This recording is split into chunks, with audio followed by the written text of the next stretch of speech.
The bakery of old Eleanor smelled of toasted flour, melted butter, and sweet yeast, even when the massive brick oven was completely cold and swept clean.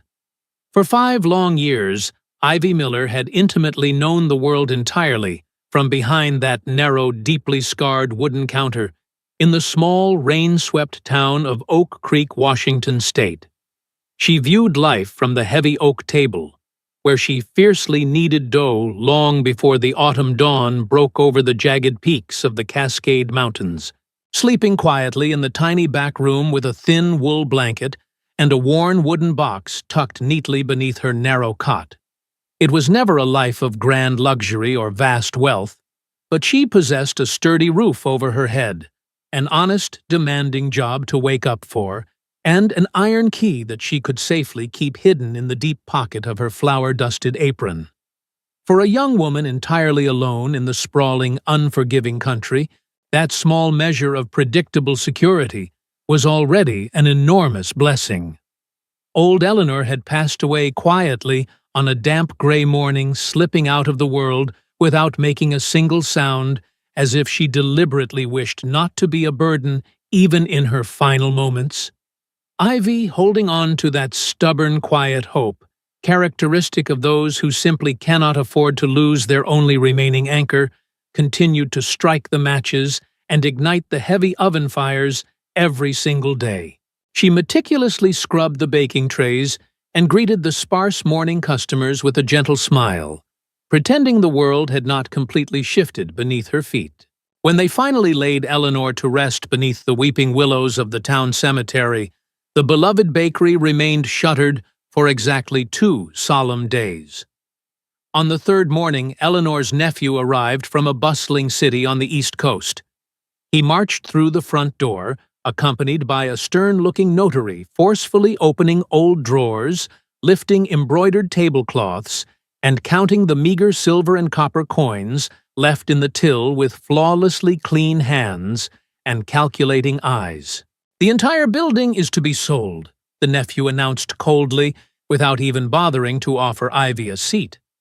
Ivy was standing right beside the cooling brick oven, her sleeves rolled up and her tired hands still covered in a fine layer of white flour. She nodded slowly as the man elaborated that there was already an eager wealthy buyer who would arrive tomorrow morning to take official measurements. "I can certainly keep operating the ovens and working here," she offered in a voice that was incredibly low, but laced with a quiet, desperate firmness.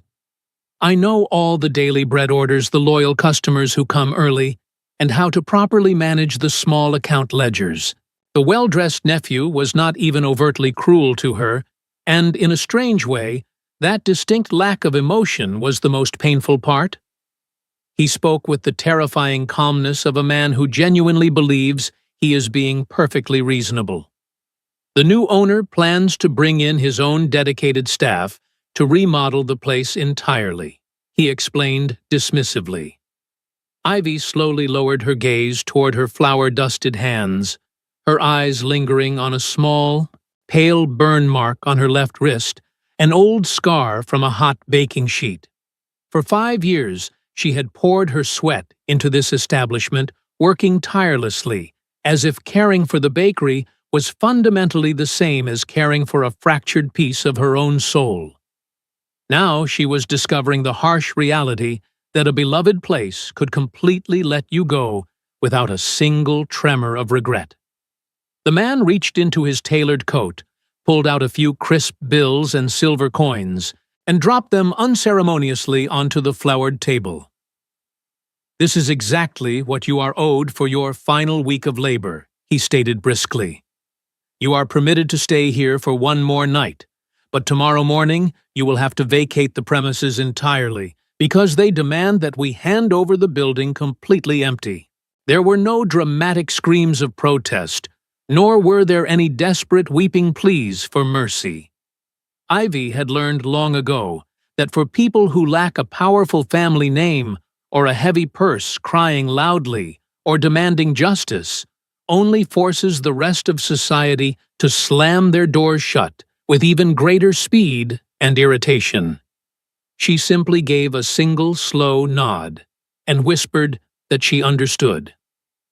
When the lock finally clicked shut behind him, Ivy found herself completely alone in the silent, cooling bakery. The silence pressing against the walls carried an entirely different, suffocating weight now. She began to gather her few personal belongings with incredibly slow, deliberate movements. A single change of simple clothes, a wooden hair comb, a heavily worn blue handkerchief, 2 sewing needles, a small chunk of harsh lye soap, the meager sum of money, and 3 hardened rolls of bread that no paying customer would ever claim. Before closing her wooden box, she pulled out a grease-stained notebook with a worn brown cover. Its pages were packed tightly with Eleanor's cramped handwriting. Inside were precious secrets, rich honey bread for bitterly cold mornings, sweet apple cake for the autumn harvest, and fragile cookies flavored with dried orange peels. Eleanor had whispered to her once that keeping these recipes was a powerful way of making sure you are never truly left with absolutely nothing. Ivy carefully tucked the worn notebook between her folded clothes. As the sun fully set over Washington State, Ivy scrubbed the heavy kneading table completely clean for the very last time. She sat directly on the edge of her narrow cot, without even removing her damp practical shoes. She did not shed a single tear. She merely stared blankly at the familiar cracked walls. She had lived for so long in a borrowed fragile space that she had genuinely managed to forget it was merely borrowed. The following morning, hours before the wealthy new owner's men were scheduled to arrive, Ivy stepped out into the damp street with her simple cloth bag slung securely over her tired shoulder. The autumn rain was continuing to fall in a fine, relentless sheet. She paused at the front door, staring up at the faded wooden sign and the fogged glass window. She did not know where she was going. Her only certain knowledge was that she could not stay. And sometimes, when the brutal current of life pushes you forward with such undeniable force, simply placing one foot in front of the other is not an act of tremendous bravery. It is simply the only desperate option remaining to prevent yourself from completely collapsing in the middle of a muddy road. The long, winding dirt road leading out of the rural town rapidly deteriorated into thick, clinging mud long before the sun reached midday. Ivy trudged slowly first, passing by sprawling vegetable gardens, then alongside sagging wooden fences, and finally navigating a steep rocky path that climbed steadily toward the forested foothills. She stopped twice to politely inquire if anyone needed a hard-working assistant. At the very first farmhouse, a gruff old man bluntly told her there was absolutely no work to be found.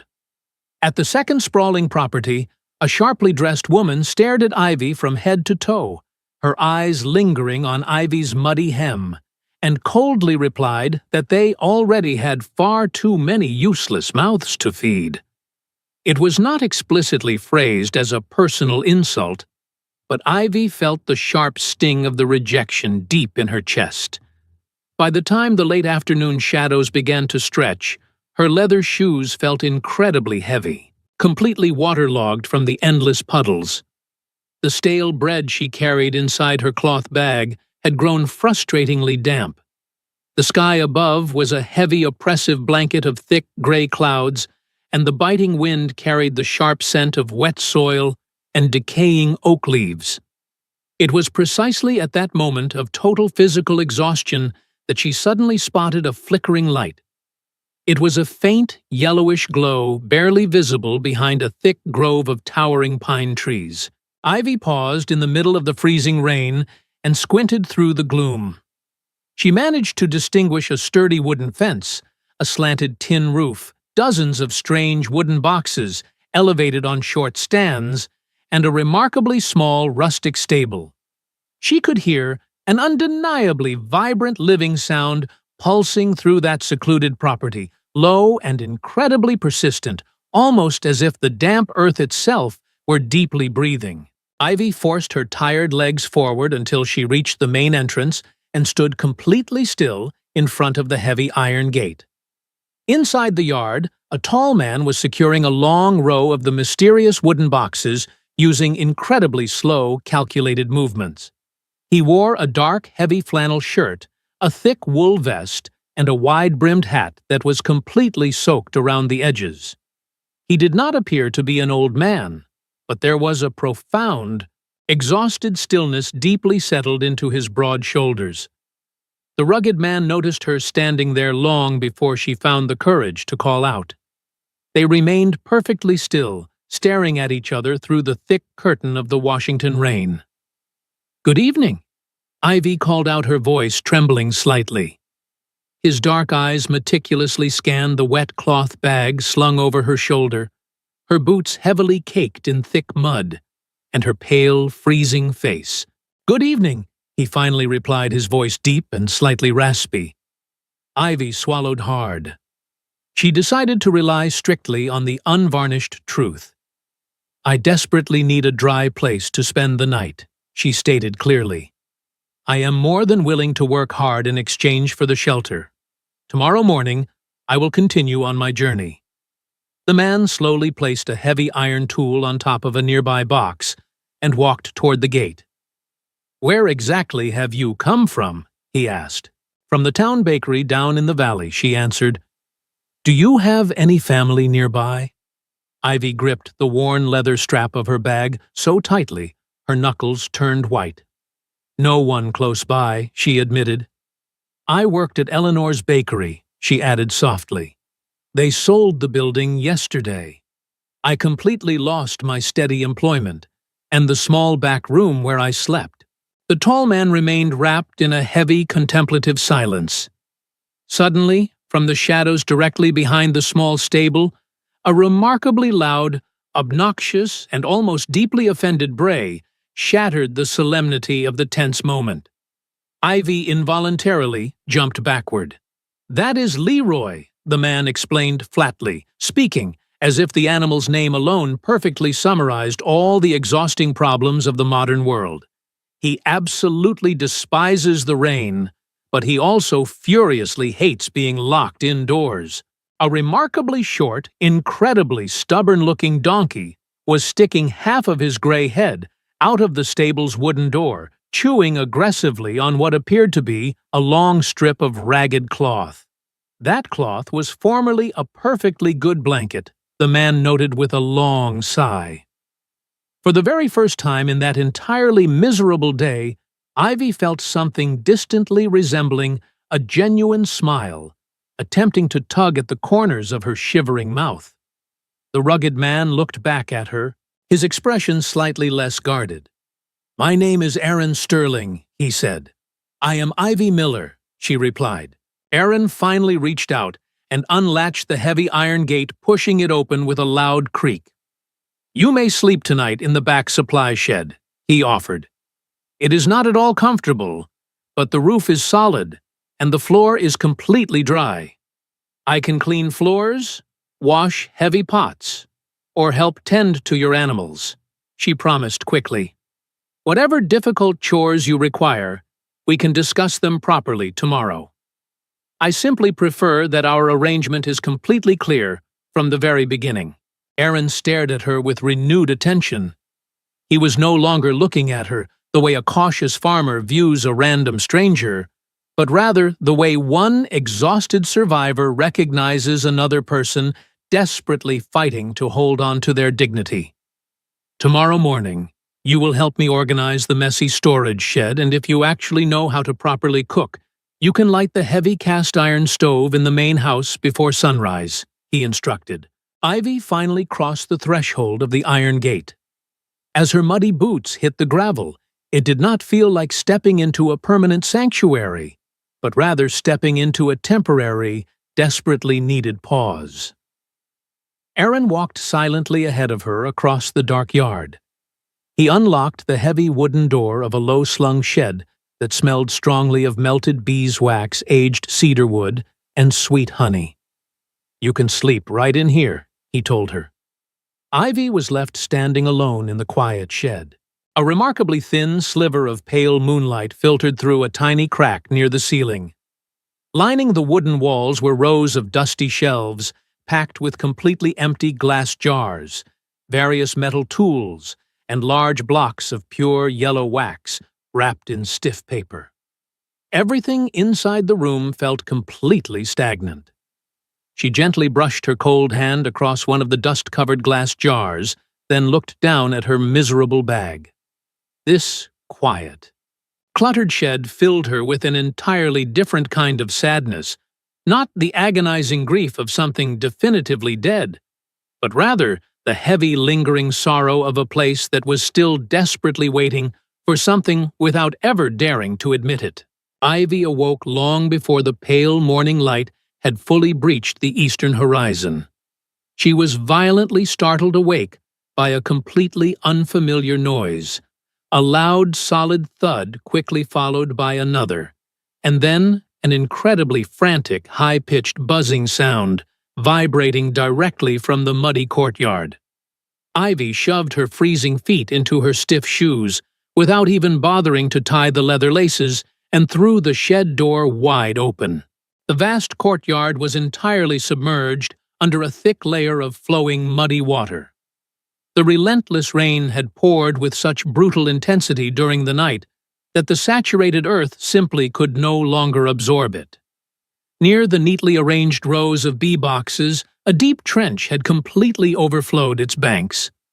Two of the heavy wooden hive boxes were tilting dangerously, their bottom edges rapidly sinking into the rising, freezing water, and the swarm of bees hovering desperately around them produced a deafening hum that sounded like a terrified earthquake. Aaron was already down on his knees in the freezing mud, struggling fiercely to lift one of the incredibly heavy wooden boxes with his bare hands. "What can I do to help Ivy?" yelled from the doorway. "Stay completely back.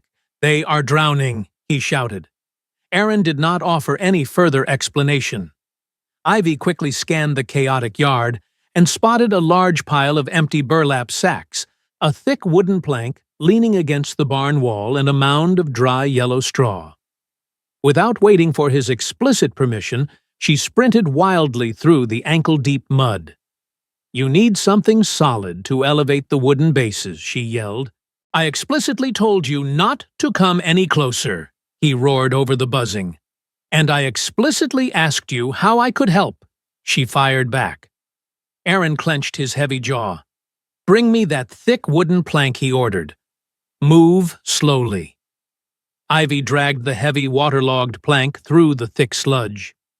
Thousands of frantic bees were heavily clustered around the narrow entrance of the wooden hive. A large frantic bee landed directly on the wet fabric of her sleeve.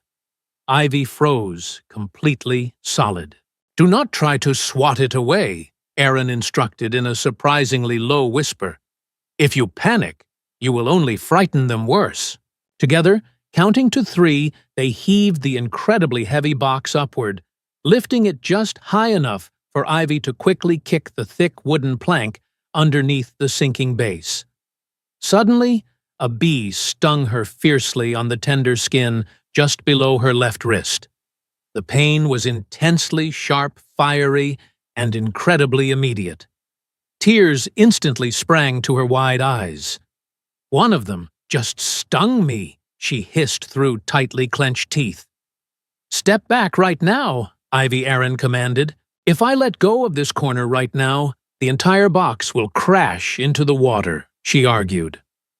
They managed to slide the heavy hive until it rested securely, then repeated the grueling process with the second sinking box.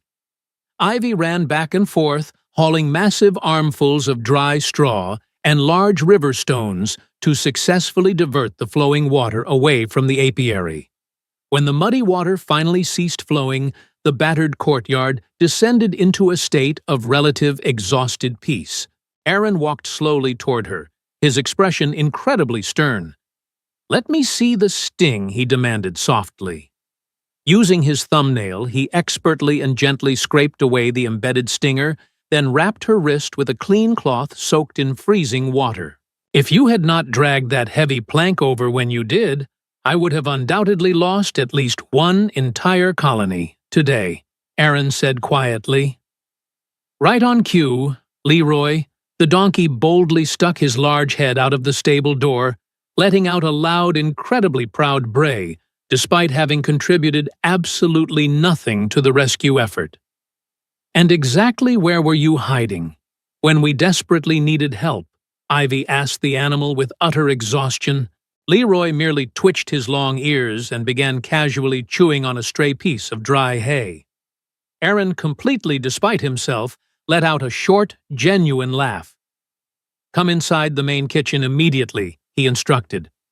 "We need to apply proper heat to that swollen hand." Inside, Aaron expertly ignited the heavy stove and carefully applied a thick, fragrant ointment made of beeswax and wild rosemary to her swollen wrist. Thomas, the older, broad-shouldered farmhand, boasting a thick mustache, casually strolled into the kitchen. So the unexpected overnight guest finally met the protective bees, Thomas noted dryly. "I will pack my bag and leave as soon as the heavy rain finally stops," Ivy stated softly. Aaron looked out the wide glass window. "The dirt road leading all the way back to town will be thick with terrible mud," he pointed out. "I have walked down much worse roads in my life," she countered. A heavy silence filled the warm room. "There is plenty of honest work to be done around here," Aaron finally said. "I cannot offer you very much money, but I can consistently provide decent food, a completely dry room to sleep in, and a few silver coins every single week. I desperately need someone to organize the chaotic shed, thoroughly wash the glass jars, mend the torn sacks, and light this temperamental stove. Am I being hired as a proper employee?" she asked, her voice tight. With a clearly defined wage, he confirmed. "I can stay and work for a few days," she decided. That very afternoon, Ivy found a large woven basket filled to the brim with heavily bruised, wrinkled apples sitting forgotten near the shed. She fired up the heavy kitchen stove, peeled away the brown sections, chopped the crisp flesh into paper-thin slices, and set them to simmer. She boldly scooped out a large spoonful of heavily crystallized honey, tossed in a tiny pinch of white flour, and crumbled up 3 entire loaves of rock-hard stale bread. The mouth-watering aroma of rich apple bread pudding slowly snaked its way through the farmhouse. Thomas and Aaron appeared in the doorway, looking exactly as though the incredible smell had physically ambushed them. Aaron took a small, cautious bite. "It is acceptable," he finally said. Thomas let out a loud snort. That "my dear girl" coming from his stubborn mouth effectively means it is the greatest thing he has ever tasted. Leroy stretched his thick neck and viciously clamped his teeth down on a corner of the remaining pudding, looking utterly innocent. The warm, genuine laughter that filled the kitchen made the massive space feel just a little bit less alien to her. The brilliant idea did not strike Ivy like a sudden flash of divine inspiration. It arrived entirely as a direct result of Leroy's terrible behavior. Early that morning, Ivy had spent hours painstakingly gathering the freshly fallen apples into 3 large woven baskets. Leroy, possessing the calculating patience of a hardened criminal, waited for the exact fraction of a second when no human eyes were watching. With a swift shove of his wet snout, he knocked over the middle basket, aggressively grabbed an apple, and sent dozens of others rolling wildly across the muddy courtyard. Several of the apples violently split open upon striking the hard stones, releasing a deeply intoxicating, overwhelmingly sweet fragrance. Ivy completely froze. She slowly picked up a broken half of a dripping apple, inhaled deeply, and turned her gaze toward the storage shed where the massive vats of raw honey were kept. Back at the old bakery in town, "We frequently boiled down thick honey mixed with mashed roasted apples," she explained to Aaron. "We could simply attempt a very small test batch." Ivy worked throughout the entire afternoon, as if she were desperately preparing a masterpiece for a royal banquet. She thinly sliced the absolute best pieces of apple, grated a tiny mountain of dried orange peel, and added a microscopic pinch of precious cinnamon. She began to slowly heat the raw honey over a very low flame, absolutely refusing to let it reach a full boil. The first 3 attempts were spectacular failures, too thick, too bitter, or entirely too watery. But on her 4th attempt, the scent filling the kitchen entirely changed.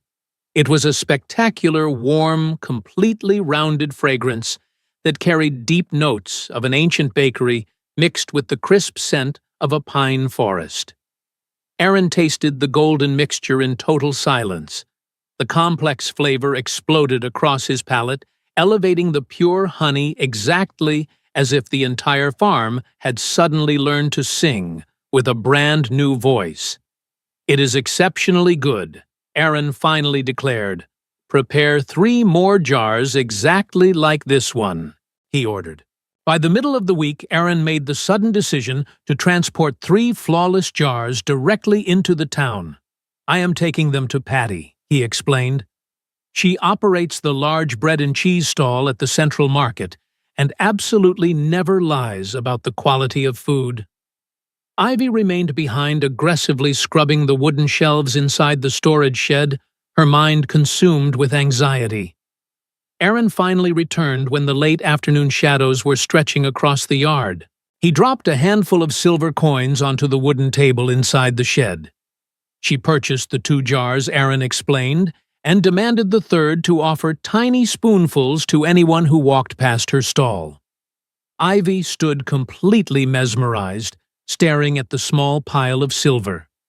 It was absolute physical proof that her creation held genuine value. "Then we will immediately begin preparing more test batches," Aaron declared. The entire farm adopted a vibrant new rhythm. Aaron inspected his bee colonies with intense focus, and Ivy relentlessly tested ratios. On a crisp Saturday morning, the formidable Patty arrived at the farm in person, aggressive and demanding. She tasted the newest batch, stood completely silent for a long moment, and took a second spoonful. "It possesses memory," Patty declared. "That strange, comforting feeling of tasting something you firmly believe you ate when you were a small child." She dropped a heavy stack of silver coins onto the table to purchase 4 more jars. The honey was actually selling. The farmhouse kitchen smelled perpetually of roasted apples. But right in the middle of that tiny, fragile hope, Ivy felt the very first icy thread of genuine terror. Because she had learned through brutal experience that whenever something beautiful begins to gain value, the cruel world moves in closer, specifically to find out exactly who dared to stand up.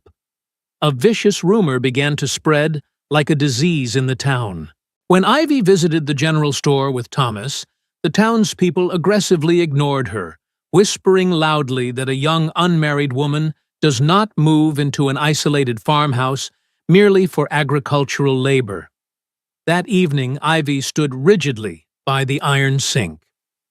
"I need to pack my bag and leave this farm," she announced, "because my presence here is going to severely cost you."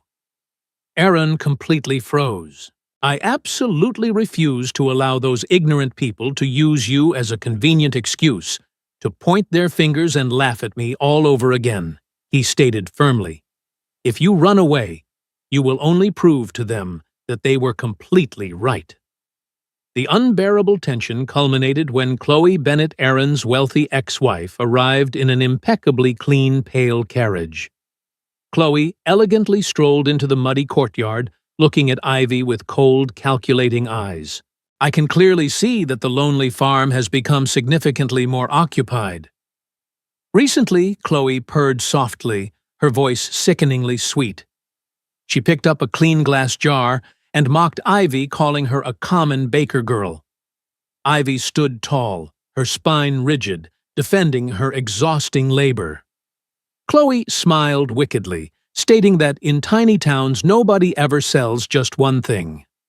They sell the scandalous history, the dirty suspicions, and the filthy gossip. Aaron aggressively stepped forward and ordered Chloe to leave. Chloe departed with a theatrical sigh, promising to witness their inevitable humiliating failure at the autumn fair. Ivy's hands violently shook.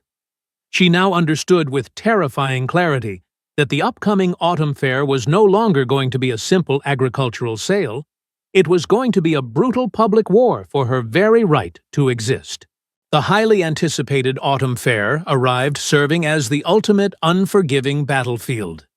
If Ivy's new apple-infused honey successfully sold, the struggling farm would absolutely possess a viable future.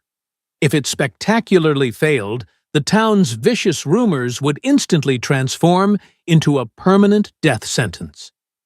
Ivy worked with an almost terrifying silent intensity, drying hundreds of apple slices and painstakingly handwriting every single paper label. Aaron assisted her quietly, repairing a broken folding table and sourcing yards of pristine white cloth. Thomas spent an entire evening carefully carving a beautiful pine wood sign that read, "Apple Honey, Sterling Farm, Recipe by Ivy Miller." Seeing her own full name proudly displayed caused Ivy's heart to violently shrink in terror, and simultaneously expand with immense, undeniable pride. They loaded the heavy wooden wagon, tied the stubborn Leroy to the back, and navigated into the chaotic, deafening town square, setting up directly adjacent to Patty's massive bread stall. The first curious onlookers approached with extreme caution. A few people complained about the price, but others tasted the rich honey and happily purchased a jar.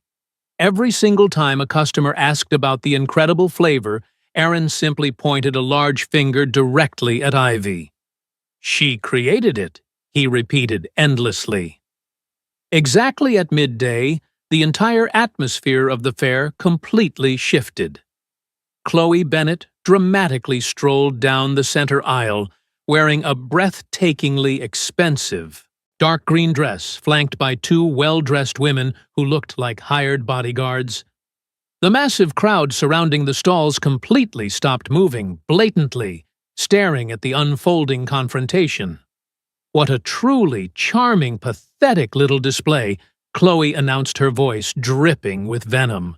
Chloe loudly mocked the carved wooden sign, aggressively questioning how a destitute girl conveniently appeared on an isolated farm and miraculously secured her own name on a product. She weaponized words like charity and desperation, flawlessly delivering brutal insults without utilizing a single vulgar curse word. Ivy felt a blinding flash of pure, visceral rage. She desperately wanted to scream that she had paid for her place with blood, sweat, and agonizing burns. But she stood perfectly still, knowing that if she shed a single tear, she lost the war. Suddenly, Aaron took one massive step forward.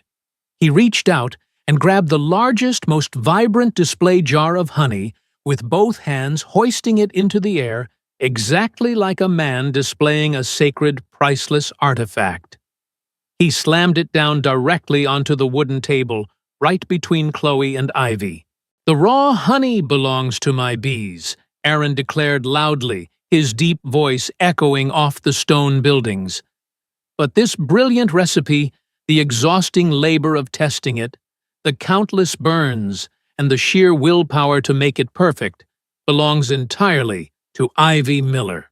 He turned his body to directly face the massive, whispering crowd. "She saved my hives in a freezing flood. She cooked when we had nothing but rotten fruit. And if any person dares to try and destroy the dignity of a hard-working woman simply because she did not arrive in town, riding inside an expensive, shiny carriage, then they are absolutely not discussing her character. They are only publicly displaying their own pathetic, miserable cowardice." The heavy silence that crashed down upon the town square was absolutely absolute. Patty was the very first person to violently break the spell. She slammed her heavy coin purse onto her counter, marched across the aisle, and glared directly at Chloe. "I am taking that massive display jar," Patty roared. "I intend to eat this honey smeared over warm bread." not smeared over filthy, cheap gossip. A random man in the crowd let out a loud bark of laughter. Another woman quickly joined in, completely shattering the terrifying tension. Chloe, utterly unable to manufacture a clever response to regain her lost power, spun around in a furious huff and marched away in a humiliating retreat. The townspeople flooded the stall eagerly, purchasing the remaining jars until the wooden crates were practically empty. Ivy had stood her ground, and she had absolutely not disappeared. The slow, bumpy ride back to the isolated farm was wrapped in the deeply peaceful, satisfying exhaustion that only fully washes over people who have successfully defended something vastly more important than a few crates of sweet honey. Ivy sat quietly on the hard wooden bench next to the empty boxes.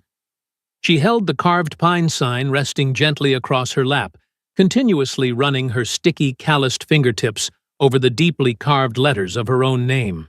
It still felt incredibly surreal to see her identity proudly displayed without a single ounce of apology, as if a massive hidden part of her soul had finally stopped begging the cruel world for permission to simply exist. When they arrived, Ivy placed the sign, and the heavy leather pouch filled entirely with silver coins onto the kitchen table. It was absolute physical proof that her grueling labor had been respected and purchased. "You managed to successfully sell almost every single jar," Aaron noted quietly.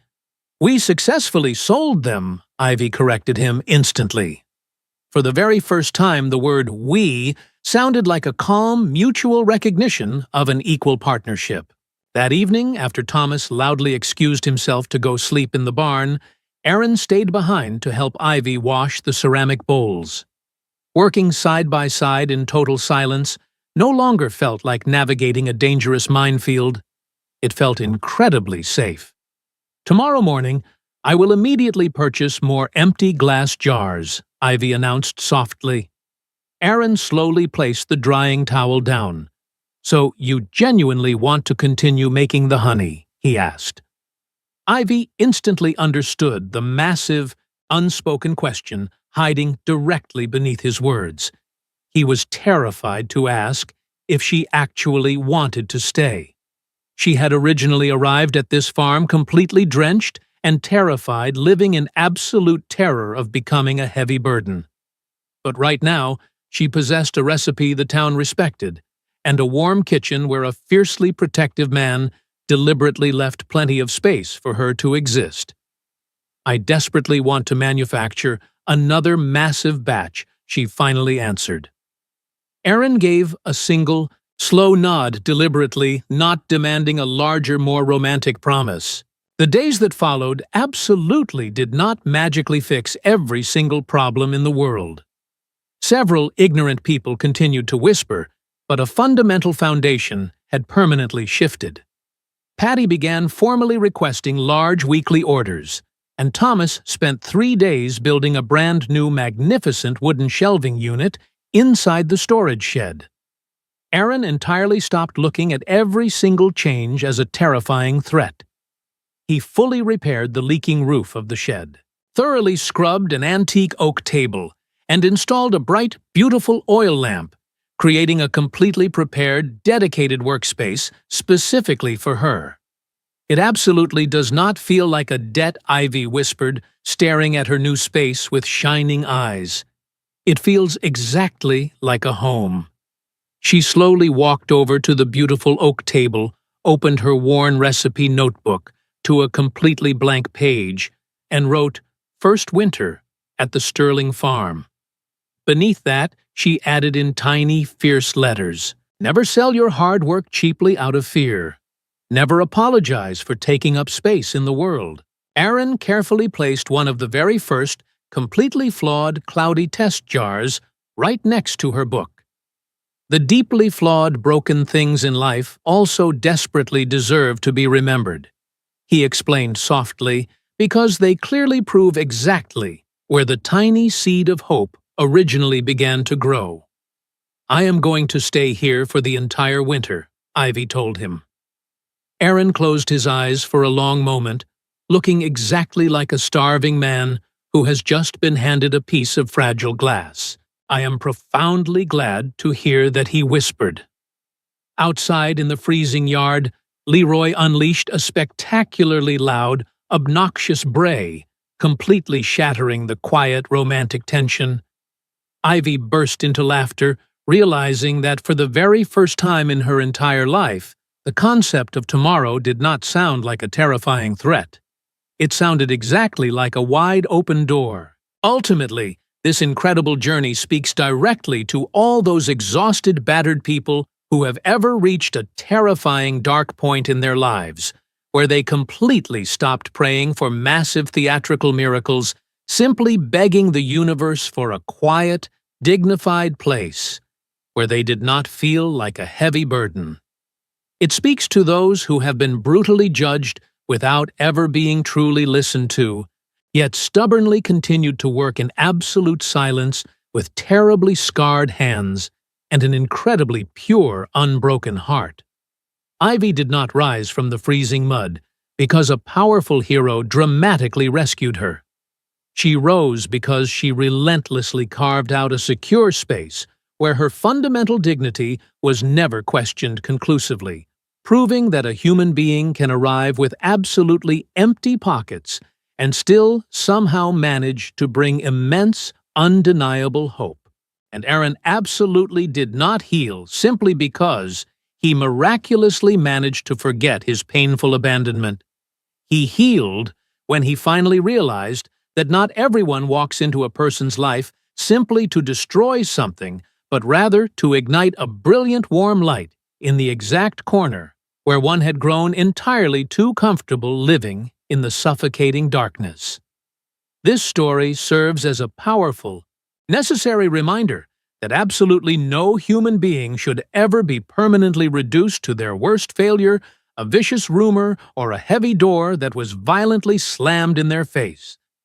Sometimes buried incredibly deep inside a person who appears completely defeated by the cruel world, there exists a fierce strength, a profound tenderness, and an entire beautiful life desperately waiting for just one more honest opportunity to bravely begin again.